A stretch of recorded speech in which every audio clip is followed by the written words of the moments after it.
Bismillahirrahmanirrahim. Assalamualaikum warahmatullahi wabarakatuh. Perkenalkan, saya Afandi Ahmad, NIM channel 111711027. Kali ini saya akan memperkenalkan skill mengenai sleep skin smear pada blok tropis. Perkenalkan, saya Dr. Afandi Ahmad yang sedang berjaga pada klinik pada sore hari ini. Kalau boleh tahu dengan Bapak siapa? Pak Iqbal. Bapak Iqbal. Bapak Iqbal umurnya berapa, Pak? 30. 30. Alamatnya di mana? Di BTP. Di BTP. Ya baik Pak, tadi Bapak telah melakukan anamnesis dan pemeriksaan fisik. Selanjutnya nanti ada pemeriksaan tambahan berupa slit skin smear ya Pak ya. Slit skin smear ini yaitu dimana saya akan mengambil spesies pada spesimen pada tiga daerah, yaitu cuping kanan telinganya Bapak, cuping telinga kirinya Bapak, dan lesi pada lengannya Bapak dengan menggunakan alat yang disebut scalpel ya Pak ya. Nanti hasilnya itu akan saya lakukan di penglihatan atau melakukan pewarnaan di bawah mikroskop ya Pak ya. Nanti saya kirim di lab. Mungkin nanti Bapak kurang nyaman dan juga tidak merasa enak yang Bapak rasa, tapi saya akan melakukannya seprofesional mungkin. Bapak berhak menerima dan juga menolak, tapi sarankan saya Bapak untuk menerima dengan tujuan untuk membantu saya menegakkan diagnosis pasti pada penyakitnya Bapak dan memberikan terapi yang sangat tepat untuk Bapak. Bagaimana Pak? Apakah Bapak bersedia? Sedia dok. Oh iya. Kalau gitu Bapak, saya akan mempersiapkan alat dan bahan terlebih dahulu ya Pak ya, dan melakukan persiapan diri ya Pak. Setelah saya melakukan konsultasi kepada pasien, selanjutnya saya akan menyiapkan alat dan bahan dan mempersiapkan diri. Yaitu alat dan bahan yang kita gunakan yaitu ada alkohol 70% yang digunakan untuk cuci tangan, bisa juga menggunakan air mengalir atau sabun. Kemudian ada api bunsen. Kemudian ada baskom yang berisi larutan isol 5% sampai 10%. Kemudian ada handscoon sebagai alat proteksi diri. Kemudian ada kasa steril. Kemudian ada alat tulis menulis dan juga spidol untuk kita lakukan penulisan marker. Kemudian ada objek gelas. Kemudian ada bak steril yang isinya di mana ada scalpel dengan bisturi. Kemudian ada klem. Kemudian ada gunting. Dan juga ada alcohol swab di dalamnya. Alcohol swab. Nah, dan juga persiapan alat dan bahan untuk proses pengiriman spesimen ke laboratorium, yaitu ada tisu, ada surat untuk melakukan pengiriman, dan juga ada amplop. Nah, setelah itu saya lakukan cuci tangan terlebih dahulu dengan menggunakan alkohol 70% atau juga bisa menggunakan air mengalir dengan menggunakan sabun. Setelah itu saya melakukan pencatatan identitas pada objek gelas berupa yang kita catat itu nama atau nomor rekam medis. Dan setelah itu kita membagi 3 marker yang nanti sesuai dengan pengambilan spesimen, yaitu cuping telinga kanan, telinga kiri, dan lesi pada lengannya pasien. Kita bagi. Nah, setelah itu, setelah kita lakukan pembagian, kita cuci tangan lagi. Kemudian memakai handscoon steril sebagai alat proteksi diri kita. Kita memakai handscoon sebagai alat proteksi diri kita.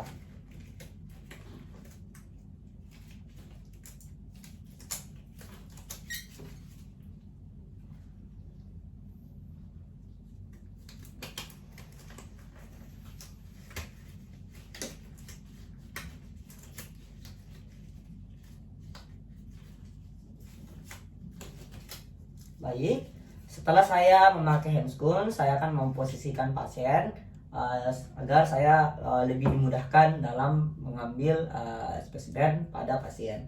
Baik Pak, nanti saya akan memeriksa telinga kanan Bapak. Bapak bisa menghadap ke sana Pak. Oke baik.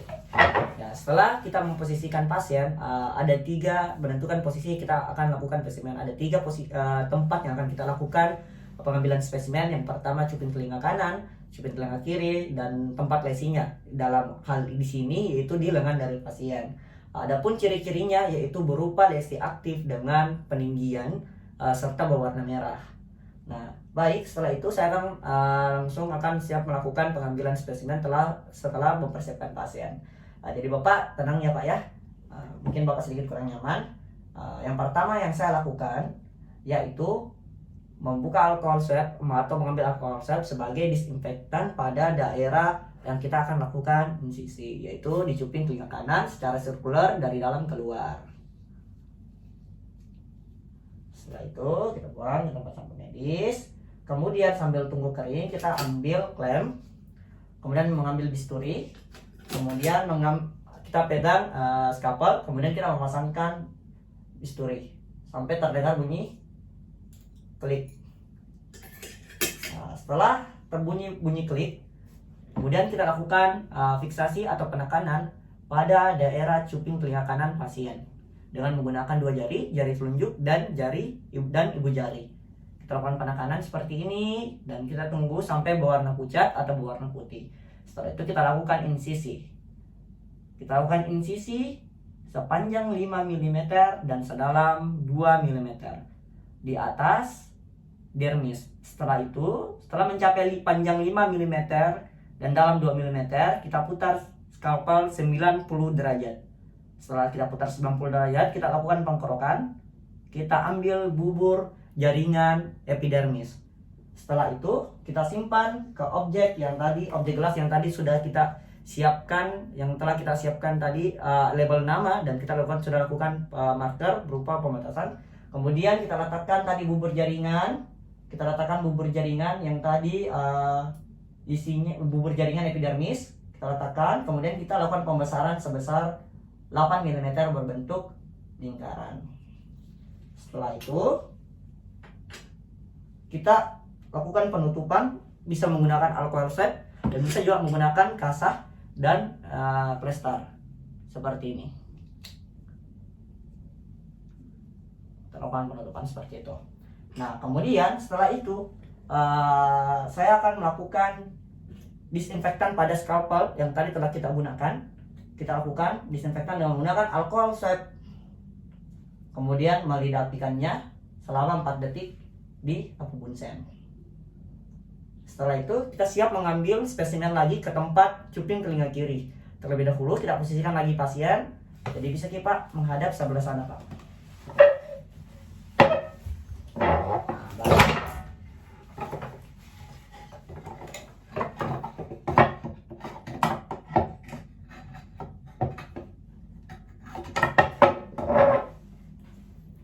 Baik, setelah kita memposisikan pasien, kemudian kita ambil lagi alkohol swab.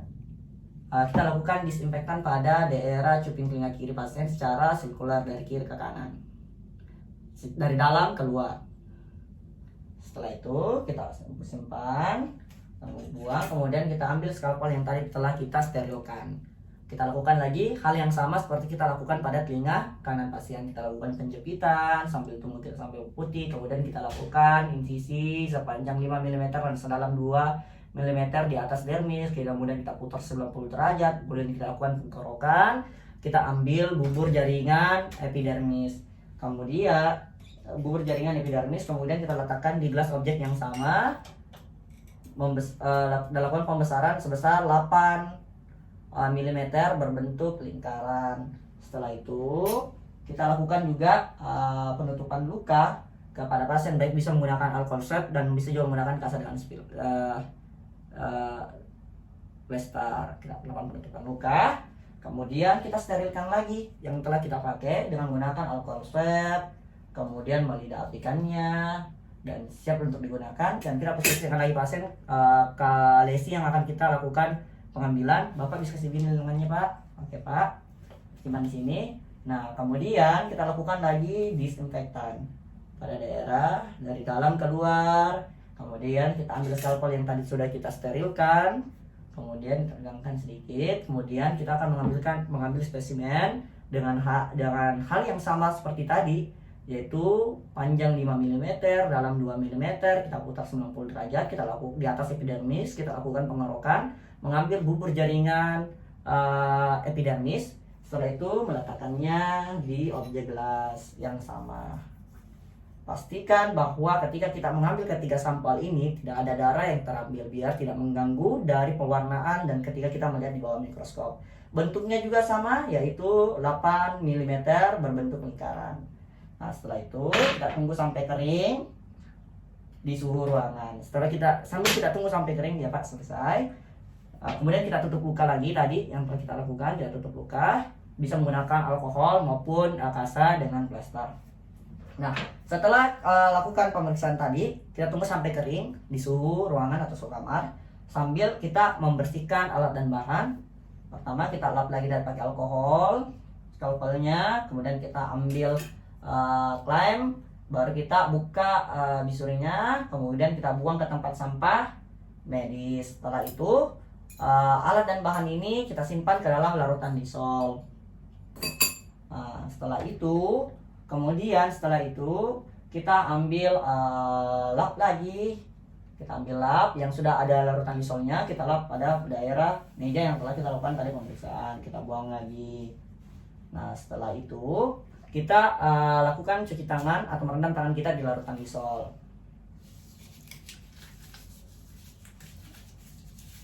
Kemudian kita membuka handscone.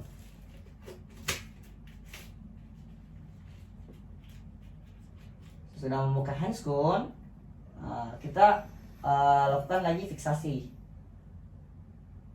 sebanyak 3 kali. Kemudian setelah itu kita cuci tangan. Kita mencuci tangan sebelum dan sesudah menyentuh pasien. Setelah itu kita lakukan persiapan untuk mengirim spesimen yang tadi yang telah kita ambil. Kemudian kita ambil tisu tadi, gelas objek yang sudah dilakukan fiksasi selama 4 kali atau 3-4 kali kita simpan dalamnya dan kita lakukan pembungkusan. Setelah itu mengambil surat permintaan untuk dikirim laboratorium, kita isi nama pasien, umur, tanggal pengambilan spesimen, pemeriksaan apa yang ditujukan, kemudian obat yang sudah dikonsumsi dan obat yang akan kita berikan kepada pasien setelah melakukan pemeriksaan ini. Kemudian setelah itu kita bungkus, kemudian kita masukkan bersama dengan surat permintaan tadi ke dalam amplop.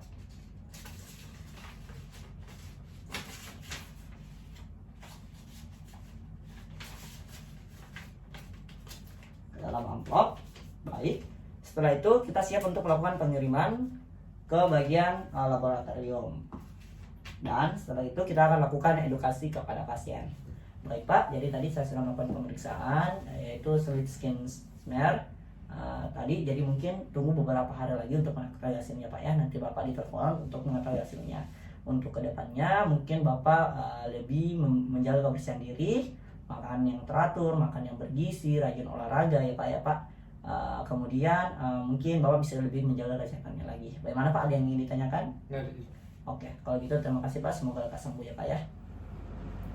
Sekian video mengenai slit skin smear pada hari ini. Lebih dan kurangnya mohon dimaafkan, semoga bermanfaat. Assalamualaikum warahmatullahi wabarakatuh.